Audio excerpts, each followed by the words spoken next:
박노해 시인의 잘못 들어선 길은 없다라는 시를 소개함으로 말씀을 함께 나누려고 합니다. 길을 잘못 들어섰다고 슬퍼하지 마라. 포기하지 마라. 삶에서 잘못 들어선 길이란 없으니 온 하늘이 새의 길이듯 삶이 온통 사람의 길이니 모든 새로운 길이란 잘못 들어선 발길에서 찾아졌으니 때로 잘못 들어선 어둠 속에서 끝내 자신의 빛나는 길 하나 캄캄한 어둠만큼 밝아오는 것이니. 시인은 살아온 삶에 대해서 후회하거나 슬퍼하지 않기를 바라는 마음을 우리에게 전해줍니다. 왜냐하면 우리가 때로는 실패와 고통을 통해서 새로운 것과 더 나은 것을 발견하게 되고 깨닫게 되는 일들이 많기 때문입니다. 성공과 실패, 발전과 정체, 번영과 몰락, 평안과 고통의 다양함이 우리의 인생 속에 존재하지만 우리가 초점 맞추고 더 중요하게 봐야 될 것은 우리의 나타나는 역사의 배후 속에 역사를 주관하시는 하나님의 뜻을 아는 것이 훨씬 더 중요한 일인 것입니다. 오늘 본문전의 1절에서 7절까지는 이스라엘의 성장과 발전의 이야기를 기술하고 있습니다. 그러나 8절부터는 예상하지 못했던 이스라엘의 고통과 순환에 대한 이야기를 하고 있습니다. 차라리 역사에서 이 순환과 고난이 빠졌으면 훨씬 더 행복하지 않을까 생각하지만, 그러나 이 8절부터 이어지는 고난과 고통이야말로 이스라엘에게 있어서 가장 중요한 역사를 만드는 삶이 되기도 하였고, 그리고 가장 중요한 하나님을 더 깊게 하는 놀라운 역사들이 이 고통과 어려움을 통해서, 그리고 더 귀한 진리들이 이 어려움을 통해서 발견되었다는 사실을 우리가 함께 생각할 수 있습니다. 새해를 출발하는 우리에게도 어제 아픔을 안고 또 날짜만 바뀌었지 또 해만 바뀌었지 여전히 어려움을 가지고 살아가는 사람들이 많습니다. 고통을 미화시키거나 고통 자체가 우리에게 좋다고 얘기할 사람은 아무도 없습니다. 그러나 이 고통이 아니었다면 오늘 우리가 성장해 올 수 없었던 것처럼 고통을 통해서 오늘도 하나님께서 우리에게 말씀하시는 주의 음성 앞에 귀를 기울이며 고통을 통해 열어가시는 새로운 하나님의 길을 찾아나가는 금년 한 해가 되었으면 좋겠습니다.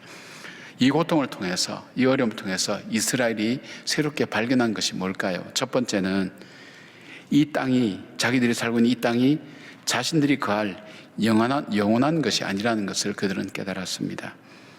이스라엘 땅에 흉년이 들어서 애굽 땅으로 이주하게 됩니다. 70명의 작은 무리가 요셉을 통해 애굽으로 가서 비옥한 고센 땅에 정착하며 살게 됩니다. 애굽 사람들의 주업은 농사였기 때문에 목축하는 사람들을 무시하거나 가까이 하려고 하지 않았습니다. 그것이 오히려 이스라엘 백성들에게는 편안하게 고센 땅에서 성장하고 살 수가 있었습니다. 70명이 430년 동안 무려 200만 명 가까운 인구로 성장했다면 얼마나 인구가 팽창하고 창대해졌는지를 알 수가 있습니다. 더구나 애굽 사람들은 7년 대풍년과 7년 대흉년을 겪으면서 오히려 더 풍요로워졌습니다. 그리고 이 일을 가능하게 했던 요셉에 대한 은혜와 그리고 그의 지혜를 알기 때문에 이스라엘 백성들을 선대했기 때문에 이스라엘 백성은 평안한 나날을 누리고 있었습니다. 7절 보니까 이스라엘 자손은 생육하고 불어나 번성하게 되었고 매우 강하여 온 땅에 가득하게 되었더라라고 그렇게 말씀합니다. 그러나 8절에 들어서면 분위기가 완전히 달라집니다. 요셉을 알지 못하는 새 왕이 일어나 애굽을 다스리더니, 이렇게 시작된 8절 이하에는 이스라엘 백성이 얼만큼 고통을 당하고 있는가 하는 것을 보게 되는 것입니다. 그런데 이 고통이 강도가 점점 세워집니다. 그리고 지속적입니다. 그리고 언제 어떻게 끝날지 모르는 고통이 그들로 하여금 괴롭게 만들었습니다. 이스라엘 백성은 강제노동에 동원되었습니다. 얼마나 힘들고 어려웠는지 이스라엘의 고통의 신음소리가 하나님께 들릴 정도였습니다. 이때 비로소 이스라엘 백성이 깨닫게 됩니다. 이곳이 우리가 머물 곳과 살 곳이 되지 못한다는 것을 그들이 알게 됩니다. 고통은 아프고 힘들지만 고통이 주는 혜택은 우리가 알지 못했던 것을 깨닫게 하는 것입니다. 안주하던 마음이 변화해서 이곳을 떠나고 싶고 벗어나고 싶고 다르게 살고 싶은 마음이 이들 마음속에 찾아오게 되었습니다. 고센 땅이 아무리 좋아도 이곳은 하나님께서 이스라엘 백성에게 영원히 머물도록 허락한 땅이 아니었습니다. 그들에게는 약속의 땅 가나안이 있었습니다. 그럼에도 불구하고 이곳에서의 편안함과 안락함이 자신들이 사는 애굽 땅이 자신들이 머물러 살 수 있는 영원한 땅처럼 그들은 그렇게 착각하고 살았던 것입니다. 성경에 보면 엘리멜렉과 나오미 이야기도 마찬가지입니다. 이스라엘의 흉년이 들어서 그들은 흉년을 피해서 모압 땅으로 이주하게 됩니다. 하나님의 약속이 머물러 있는 땅, 하나님께서 사명으로 살으라고 한 그 땅에 살지 않고 더 편안하고 안락한 곳으로 떠나가게 됩니다. 자기들이 이사간 곳은 흉년도 없었습니다. 그래서 그 땅을 자기들이 영원히 살 땅처럼 그렇게 생각했습니다. 그래서 두 아들을 위해서 모압 여인을 며느리로 맞이해서 그곳에서 정착해서 살 생각을 했습니다. 그러나 이곳에서 남편이 죽습니다. 두 아들이 갑자기 죽습니다. 그리고 난 다음 나오미는 깨닫게 됩니다. 이 땅은 내가 살아갈 땅이 아니구나. 내가 살아야 될 땅은 하나님이 약속하신 그 땅이구나. 그래서 고향 땅 이스라엘 베들레헴을 생각하게 되며 그 땅으로 돌아가게 됩니다. 그리고 하나님의 구원 역사가 바로 이 나오미를 통해서 이 메시아로 이어지는 놀라운 하나님 역사로 이루어지는 것을 보게 됩니다. 만약에 이스라엘 백성이 이 고센 땅에서 이 고통이 없었다면 그들은 하나님이 약속하신 땅 가나안 땅으로 돌아갈 생각을 하지 못했을 것입니다. 여러분, 우리가 이 땅의 삶이 즐겁고 재미있고 고통과 아픔이 없다면 이 땅이 우리가 영원히 살고 싶은 땅이 되지 않을까요? 언제까지나 이렇게 지속됐으면 좋겠다는 생각을 하고 살지 않을까요? 그러나 모세가 우리에게 말씀해 주고 있는 것처럼 이 땅의 삶이라는 건 수고와 슬픔밖에 없습니다. 고통과 아픔을 겪고 난 다음 우리 마음속에 찾아오는 것이 무엇입니까? 구체적으로 내가 영원히 이 땅에 살 수 있는 것은 아니구나. 또 이 땅에 영원히 살고 싶은 마음도 없을 겁니다. 우리에게 하나님이 예배해 주신 그 약속의 땅 천국이 있다는 그 소망을 우리가 다시 비로소 붙들게 되는 것입니다. 저도 어머님이 세상을 갑자기 떠나고 난 다음에 찾아오는 것이 우리에게 천국의 소망이라는 것이 다시 기억이 나고 다시 떠오르게 됩니다. 그걸 다시 붙들게 됩니다. 이 땅이 내가 사는 영원한 땅이라 우리가 가야 될 저 천국의 소망이 우리들 앞에 있구나 하는 생각할 때 오늘을 힘차게 살아갈 수 있는 것입니다. 바로 오늘 이 땅은 사명의 땅이며 오늘 우리를 이 땅에 살게 해주신 것은 하나님께서 나를 통해서 이루시기를 원하시는 하나님의 계획과 뜻이 있다는 것을 깨닫고 더욱더 사명을 붙들고 이 땅 속에 열심히 살며 우리가 소원하는 하나님 나라를 바라게 되는 것입니다. 무엇 때문에 그렇습니까? 고통이, 아픔이 우리에게 주는 하나님께서 우리가 보지 못했던 것을 열게 해주시는 하나님의 지혜를 깨닫게 된다는 것입니다. 그 소망 붙들고 수고와 슬픔 많은 이 땅에서 기쁨으로 살아갈 수 있는 것은 우리의 돌아갈 본향이 있기 때문입니다. 우리가 영원히 이 땅에 살 것이 아니라 돌아갈 그 본향이 있다는 것을 아는 사람의 삶은 오늘 임하는 삶의 자세가 달라지고 삶의 목표가 달라지고 방향이 달라지는 것을 보게 됩니다. 우리에게 진정한 깨달음, 우리가 돌아갈 본향이 있다는 것을 깨닫는 저와 여러분 되기를 바랍니다. 두 번째로 이스라엘 백성이 고통 속에 깨닫는 것이 뭐냐면 비로소 그들이 하나님을 찾기 시작했습니다. 하나님께서 모세를 부르실 때 하신 말씀이 있습니다. 출애굽기 3장 7절 보니까 여호와께서 이르시되 내가 애굽에 있는 내 백성의 고통을 분명히 보고 그들의 감독자로 말미암아 부르짖음을 듣고 그 근심을 알고 9절 보니까 이제 가라 이스라엘 자손의 부르짖음이 내게 달하고 애굽 사람이 그들을 괴롭히는 학대도 내가 보았으니 이스라엘 자손이 고통스러워 부르짖는 것이 하나님께 닿았다는 것을 말씀하고 있습니다. 그들이 평안 중에는 하나님을 찾지 않았습니다. 어쩌면 하나님을 알지 못했는지도 모릅니다. 애굽 땅은 나일강에 물줄기가 있어서 그들은 이 물줄기만 잘 이렇게 통로만 이렇게 만들면 농사를 풍성하게 지을 수가 있었습니다. 그러나 하나님이 약속한 땅은 달랐습니다. 그 땅은 비가 내리지 않기 때문에 비가 내리지 않으면 그들은 아무것도 할 수가 없었습니다. 그래서 그들은 하늘을 쳐다볼 수밖에 없었습니다. 애굽 땅에 살 때는 땅만 쳐다보고 살던 그들이었지만 하나님의 약속의 땅, 그 가나안 땅은 하나님만 의지하고 하나님만 바라보며 살도록 그렇게 만들어진 땅인 것입니다. 인간은 자신이 잘 될 때는 하나님을 찾지 않습니다. 자신의 힘으로 자신의 노력으로 인생을 잘 사는 것처럼 착각하면서 살아갑니다. 하나님 없이도 살아갈 수 있을 것처럼 그런 생각을 갖게 됩니다. 내가 기도하지 않아도 살 수 있고 부르짖지 않아도 살 수 있다고 생각하는 것이 우리 인간입니다. 고통스러운 일이 없으면 매달리지도 않고 내게 주어진 일상이 얼마나 축복인지도 모릅니다. 창세기에 보면 사람들이 인간이 죽을 수밖에 없는 존재임을 깨닫게 되었을 때 비로소 여호와의 이름을 불렀다고 말씀하고 있습니다. 이스라엘이 얼마나 고통스럽고 힘이 들었던지 그 부르짖음이 하나님께 닿았다고 합니다. 하나님을 비로소 찾고 하나님의 도우심을 구하고 하나님의 역사심을 간절히 바라는 것입니다. 그들의 기도가 시작되었습니다. 기도가 시작되었다는 것은 그들이 하나님을 찾기 시작했다는 것입니다.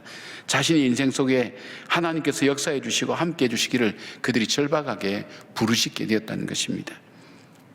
한나라는 여인이 있었습니다.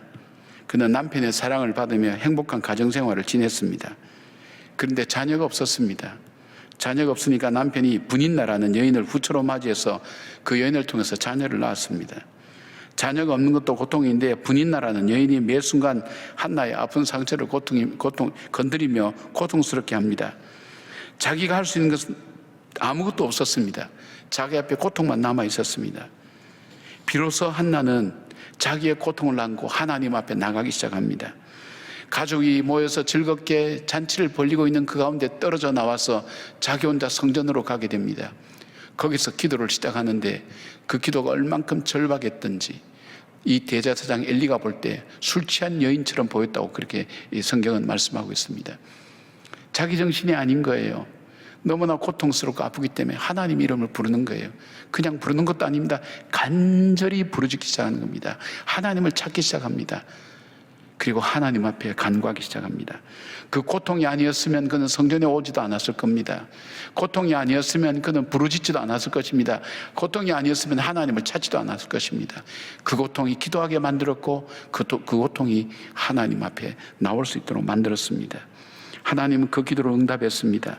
한나의 기도는 자녀 사무엘을 낳았을 뿐 아니라 이 사무엘 역시 엄마의 기도처럼 기도의 사사가 되어서 이스라엘이 사사시대에서 왕정시대로 넘어가는 큰 혼란기에 하나님 뜻을 기도로서 아름답게 수행해가는 일꾼으로 쓰임받게 되고 이스라엘 나라가 새롭게 세워진 일에 귀하게 쓰임받는 귀한 자녀가 될 수 있었습니다. 무엇이 시작이었습니까? 고통이 시작이었습니다. 아픔이 시작이었습니다. 여러분이 언제 간절히 기도해 보셨나요? 여러분이 언제 하나님 간절히 찾아보셨나요? 절박했던 때가 아니었습니까? 그 고통이 나로 하여금 일상을 깨고 하나님 앞에 기도의 자리로 나가게 만들었고, 나로 하여금 비로소 하나님을 찾게 만들었고, 나로 하여금 겸손하게 만들고 하나님 앞에 내 인생을 다시 서게 만드는 것을 보게 됩니다. 저는 작년 연말에 우리 성도님들에게 갑자기 주기도문으로 하는 중보기도 훈련에 참석할 분을 신청해 달라고 요청했습니다. 78명의 우리 성도님들이 지원을 했습니다. 주기도문으로 중보기도하는 기도 제목이 저를 위해서 기도를 좀 해달라고, 담임 목사인 저를 위해서, 그리고 우리 교회를 위해서 기도를 좀 해달라고 기도의 제목을 주고 주기도문을 일정하게 우리가 계속 하면서 주기도문으로 중보하는 것을 하게 되었습니다. 제가 왜 기도를 시작하게 되었습니까? 영적인 공백이 얼만큼 고통스럽고 아픈가 하는 것을 알았습니다. 육신의 연약함으로 제 스스로 이 현실을 이겨나갈 수 없는 안타까움 때문에 성도의 기도를 받지 않고는, 성도의 기도를 먹지 않고는 사역한다는 것이 얼마나 힘든가 하는 것을 알았고, 어머니의 기도의 공백이 얼마나 큰가 하는 것을 알았습니다. 성도님들이 기도해 주셨습니다. 그런데 소감원을 받아보니까 그것이 저만의 이 은혜가 아니었습니다. 기도하는 분들의 은혜였습니다. 많은 분들이 그 소감원 중에 이 기도를 통해서 자기 기도가 회복하게 되었다고, 자기가 하나님 앞에 더 가까이 나가게 되었다고, 하나님을 더 찾게 되었다고, 바로 이 고통과 아픔을 통해서 하나님께 더 나가게 되는 것을 보게 됩니다. 사랑하는 여러분, 고통과 절망은 우리를 좌절케 하고 낙심케 하지만 참 소망이신 주님을 발견하게 합니다. 하나님을 의지하게 만듭니다. 간절히 부르짖게 만드는 것입니다. 그리고 하나님의 역사하심을 체험하게 되는 것입니다. 에레미야는 절망의 시대에 33장 2절 3절에 그 백성을 향해서 이렇게 외칩니다. 이 일을 행하시는 여호와, 그것을 만들며 성취하시는 여호와, 그의 이름을 여호와라 하는 이가 이와 같이 이르시도다. 너는 내게 부르짖으라. 내가 내게 응답하겠고 내가 알지 못하는 크고 은밀한 일을 내가 내게 보이리라. 이스라엘이 고통을 통해서 하나님을 찾게 되었고 기도하기 시작했습니다. 어려움 중에 있습니까? 고통 중에 있습니까? 여러분, 기도하기를 시작하시기를 바랍니다. 여러분의 어려울 때가 기도가 시작할 때입니다. 하나님을 찾을 때입니다.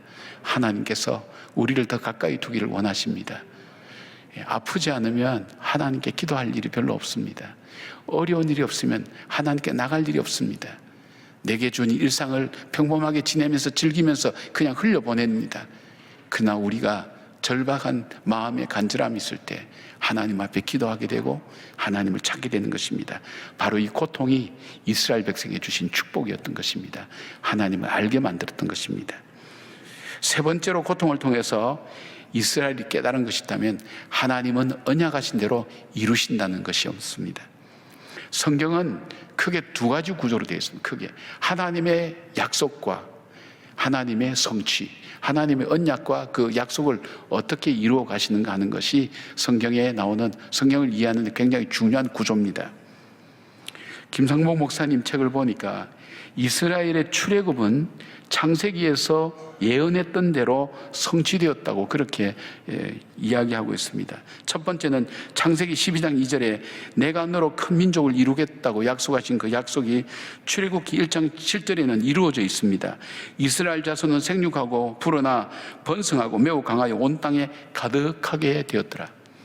아브라함에게 얘기할 때는 식구가 몇 명 되지 않았습니다. 아브라함과 그 식구들 몇 명 되지 않았습니다. 그런데 그 아브라함에게 약속을 합니다. 하나님께서 너 후손을 바다의 모래알처럼 하늘의 별처럼 많게 해주겠다. 그때는 믿을 사람 아무도 없었습니다. 말도 안 되는 얘기입니다. 지금의 인구하고 비교가 되지 않습니다. 그런데 하나님께서 출애굽기에 와서 그 예언이 이루어지고 성취되는 것을 보여주는 것입니다. 두 번째, 창세기 15장 13절에 내 자손이 이방에서 객이 되어 그들을 섬기겠고 그들은 400년 동안 내 자손을 괴롭히리니라는 그런 약속의 언약이 있습니다. 출애굽기 12장 40절에 이것이 이루어집니다. 이스라엘 자손이 애굽에 거주한 지 430년이라. 때가 되었다는 거죠. 세 번째는 창세기 15장 14절에 그들이 섬기는 나라를 내가 징벌하며 그 후에 내 자손이 큰 재물을 이끌고 나오리라. 그 약속이 출애굽기 12장 51절에 성취됩니다. 바로 그날에 여호와께서 이스라엘 자손을 그 무리대로 애굽 땅에서 인도하여 내셨더라.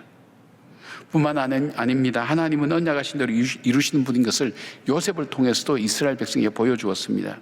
요셉이 죽을 때에 그 많은 형제들에게 그리고 자기 자녀들에게 이렇게 약속합니다. 창세기 50장 24절 25절에 보니까 요셉이 그의 형제들에게 이르되 나는 죽을 것이나 하나님이 당신들을 돌보시고 당신을 이 땅에서 인도하여 내사 아브라함과 이삭과 야곱에게 맹세하신 땅에 이르게 하시리라 하고 그렇게 약속합니다. 이스라엘 백성이 이때는 너무너무 잘 살 때예요. 평안할 때예요. 번성할 때예요. 근데 요셉이 죽으면서 얘기합니다. 너희들이 이 땅에 영원히 살지는 않을 거야. 하나님께서 반드시 이끌어내어서 가나안 땅 약속의 땅으로 인도할 거야. 그때 내 해골을 갖고 가달라고 유언을 합니다. 이스라엘 백성이 그때 들었을 때는 쉽게 들었을 것입니다.